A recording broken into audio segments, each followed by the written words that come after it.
Alright, so we're going to talk about Elvira. She is a support character. All these characters that we're covering right now, for this week anyways, are going to be supports. So let's get into her description. Elvira is the young queen of a barren wasteland far in the north. She is on a quest to find a new home for her people, and where she goes, snow and frost from the north follow. So she's this frozen queen, I guess. Let's go into her background. The snow-covered planet of Finbar is a peaceful one. The extreme cold hardened all life on Finbar, and so its people are tough and resilient. The cold and unforgiving environment brought about a mutation in Finbar people. Some of them can control ice and snow, while others can even summon a blizzard.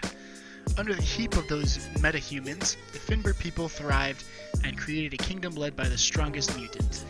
Their peaceful existence was shattered by the invasion from Balheim, led by the Balheim king, the tyrant of Fame? Born from magma, the people of Balheim have a natural hate towards Finbar and wish to totally annihilate its people. The Finbar people fought back under the leadership of their king. They waged war against each other for years. Countless lives were lost among them, the king of the Finbar people.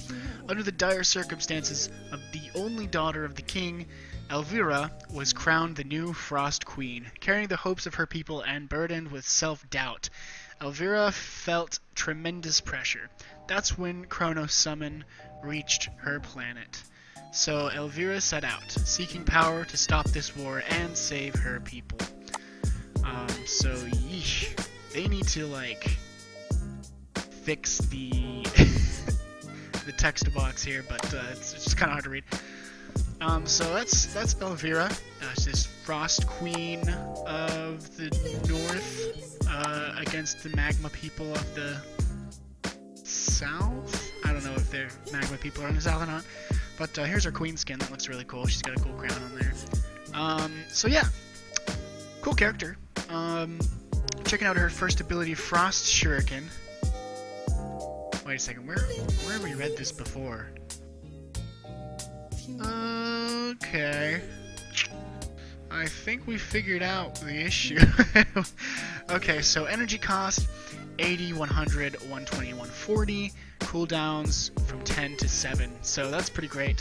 Elvira throws a Frost Shuriken at her enemy. It explodes after a short while, freezing the target and other enemies in a 300 radius. That sounds big. 300 is a big number. So, don't know how big it is, but it is a first ability, and it's on a eventual 7-second cooldown. It starts at 10. So it sounds like freezing the target and other enemies is a pretty strong ability. Its energy costs are medium, I guess. These are kind of high, from 80 to 100, the first two levels, but then I'm guessing 120 and 140 isn't exactly that big later in the game, just because there's so many things giving you energy, I assume, as far as items go. So it seems like her energy costs are starting out big, and then they kind of just develop slow. So it's big, and then the impact of the later costs are low. So it's from high and then to low. So second ability, Cryogenic Sphere. Energy cost 60, very low. Cooldown 10 seconds. Elvira uses her powers to form a protective cryogenic shell around a friendly hero with a range of 400. If the sphere is hit by enemy attack, it decreases the attack speed of the assailant. They are very strong, so attack speed slows are very, very strong to have in a video game. Sorry, I'm just gonna say that.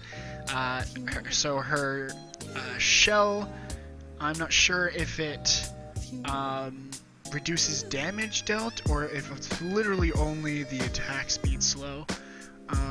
If that is the case, that's kind of weak, and I would honestly want this to actually reduce some type of damage or something. Maybe give them temporary protections or something. It says protective cryogenic shell, so I'm assuming it does, but it doesn't really specify that here. So she's got a lot of control going on here. She freezes enemies and protects allies. Pretty strong support. We haven't seen a gold income ability yet, so not sure how that's going to work. Let's go ahead and jump into the third ability, Health Cube. Energy cost 50, cooldown 20, 18, 16, 14. So very, very big cooldown numbers here. Oh, from 20 all the way down to 14. That's like that's more than 5 seconds from maxing this out that you get. So that's pretty good. Enters a cube of ice that protects her from all damage and restores health every second. Exiting the cube slows and deals damage to nearby enemies. She can exit the cube after 1.5 seconds of casting the skill. That's really cool.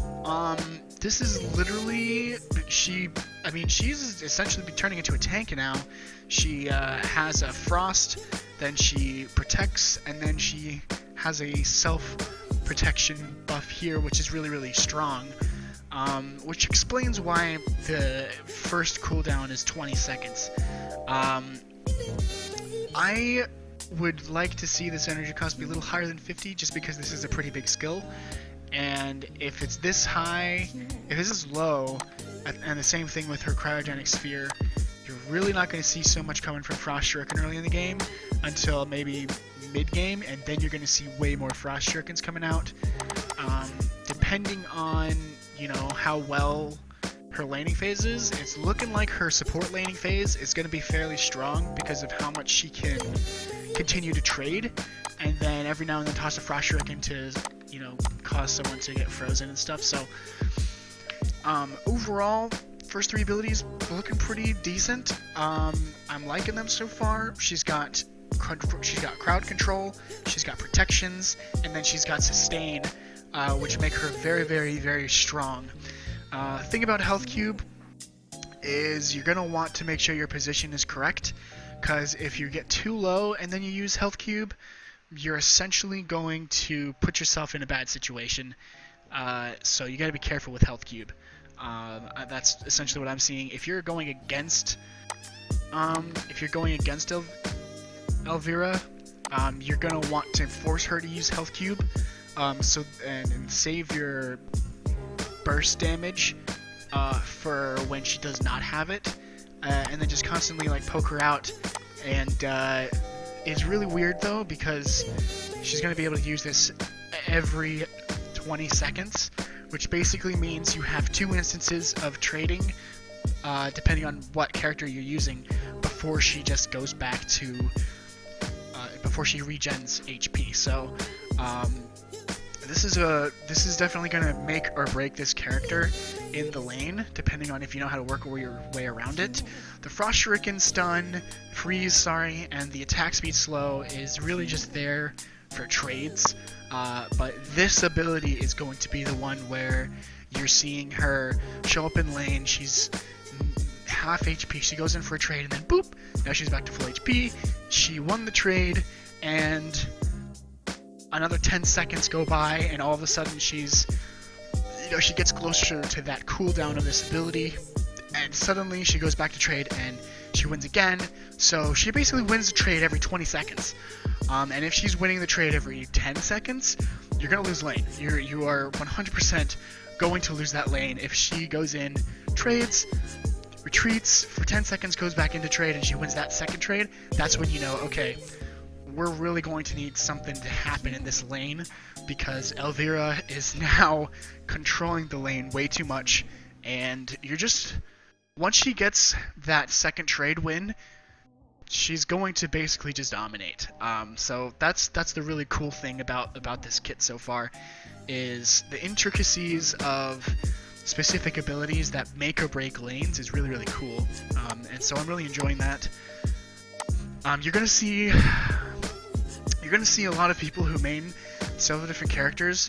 You're gonna see a lot of specific character mains utilize those abilities the best, and that's just gonna be really cool, seeing someone who mains Elvira going against someone who mains Chris, and watching them utilize those lane winning abilities and just like meshing it together and trying to win the lane as much as possible. You're going to see those mains going neck to neck against each other. It's going to really create some awesome skill gaps and skill ladders, and I mean, you're going to see some really great plays coming from every single individual character. I mean, this is, so far I've loved every ability that I've read, so this is awesome.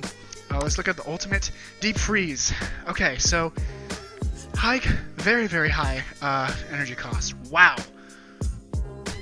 I feel like that is a mistype, but 150 to 275 to 400. This is probably the highest ability cost I have ever seen. And the cooldown is flat 60. She creates a deep freeze zone around herself. Enemies are slowed by 30%. After 2.5 seconds, all enemies in the zone are frozen solid. Frozen enemies shatter 1.5 seconds later, dealing damage and slowing them. So they are slowed after... Sorry, they are frozen after the 2.5 seconds. No, they're slowed, and then they're frozen, and then they're slowed. So this is a massive AoE CC ability. I mean, this is huge. This is very cool. Not sure how much damage the shattering is going to do, but I mean, the crowd control alone, I mean, that is really strong. Slowing them, freezing them, and then slowing them again. On top of that, you have Frozen Shuriken that you can probably stack onto the slow after they break out, and they're not going to be able to trade with whoever you have your sphere on. And then, I mean, they're not going to be able to trade with you with your health cube once you have this ability. So yeah, she is a very strong character. A couple things that I've kind of gotten from some of the other supports and kind of like pitting them against each other is William is going to basically be able to create a consistent poke, so she's probably going to have trouble with William. Chris is going to have massive gold income, so she might have trouble in that sense. However, she might be able to both out-sustain William and out-DPS Chris, depending on the AD carry that she goes with. And on top of that, she's basically like the hugest CC support that I've seen so far. William has a lot of crowd control, but the thing is, he crowd controls maybe like 1 or 2 separate people. Like the most people William can CC is 2.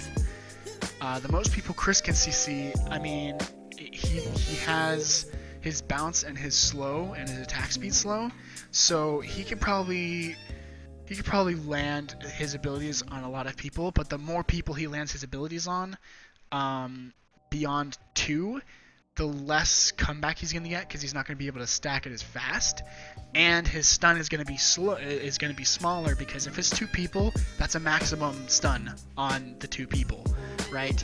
If you have 3 people and it bounces between the 3 of them, it's probably not going to continue the stun as long as if it were just 2. So Elvira looks like the support that you're going to want to take if you want Elvira to end up carrying the team later on in your game, depending on like where you guys want to take your playstyle to. So she looks like she's able to really control the battlefield, protect her allies and herself in a lot of different ways, which is just really cool to see in a character, especially in a support where usually in MOBAs the support role is to do that, but without the gold income, and so it kind of looks like it's the same idea here. She doesn't have as much gold income as Chris, or as much sustain slash DPS trading as William does, but she does have a lot of control that when later in the game comes, she just becomes very strong, and this very strong team fight presence character who shows up, freezes everybody, slows her attack speed, slows her movement speed, freezes them again, slows them again. I mean, it's a ton of crowd control to have on one character, and that is awesome. Other than that, guys, thank you so much for watching. Hope you guys enjoyed the video.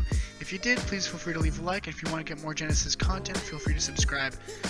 Other than that, guys, I hope you enjoyed the video. I'll see you in the next one. See you later. Bye.